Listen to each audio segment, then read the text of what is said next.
Yes guys, welcome back to the channel, and today we're going to be talking about the European Championships, which have obviously just finished.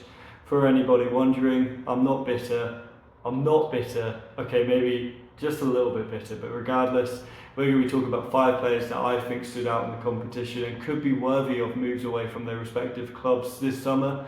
Let me know what you think in the comment section below, make sure you hit that like button and subscribe, and let's get into the video. Come on.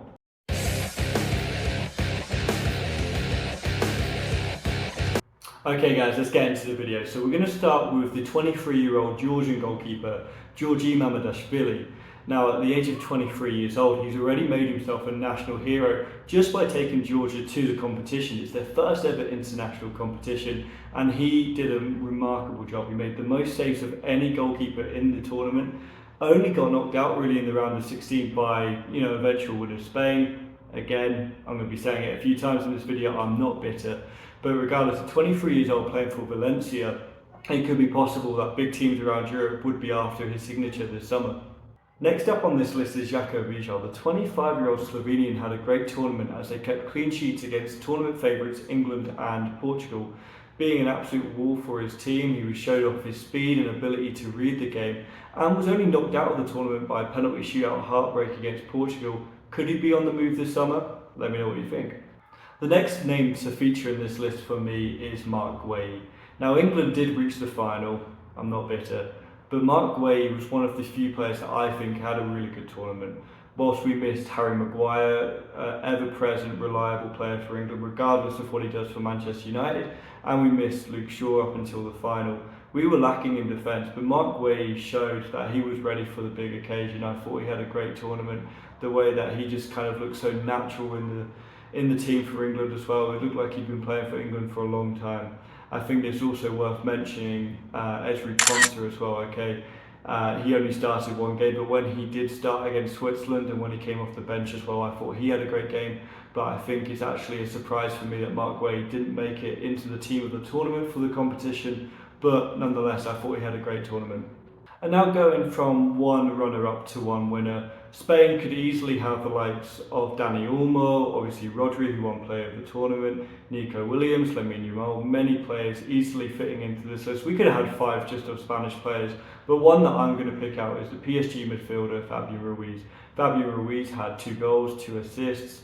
He provided 90% of pass completion as well. He had a very good tournament. I thought he stood out. I think in an era where Spain aren't exactly blessed with midfielders in the same way they were in the past with Iniesta, Xavi, Busquets, Fabregas, David Silva, the list goes on. Fabio Ruiz showed that he is up there with one of the best currently in this Spanish generation. Obviously ended up winning the tournament. In my eyes was unlucky not to win player of the tournament, but you can't look away from Rodri. So yeah, number 4 in this list is Fabio Ruiz. Is he on the move this summer, or will PSG make sure to keep him? Let me know. And before I go on and mention the last name, I should give honourable mentions to those Spanish boys, Williams, Yamal, Rodri, etc. Obviously, Marcel Sabitzer. It's a surprise that Austria didn't go further in this tournament. And also the Georgian striker, Georgios Mika. I can never say his name. He played for my beloved Ajax and I can still never say his name. Georgios Mika Dazawi. If you know how to say his name, let me know in the comment section down below. But there are a few of my honourable mentions as well. The last name in this list for me is the Swiss midfielder winger Dan Ndoye. The 23-year-old has blistering pace and played a huge role as Switzerland really impressed in this tournament, showing his ability to just drive at defenders and just creating space, as Switzerland ended up having, I believe, 7 or 8 different goal scorers in this tournament. Dan Ndoye looked extremely exciting. He played a big part as Bologna made the Champions League group stage for the first time ever in their history as well. Again, only 23 years old, so could he be on the move this summer? I know there'll be a lot of teams around Europe interested in a fast, blistering attacker that's full of confidence and very direct. And guys, that's the 5 picks that I've gone with of players that I think really stood out in this competition. Let me know what you think down below. And until next time guys, it's been a pleasure. Peace out.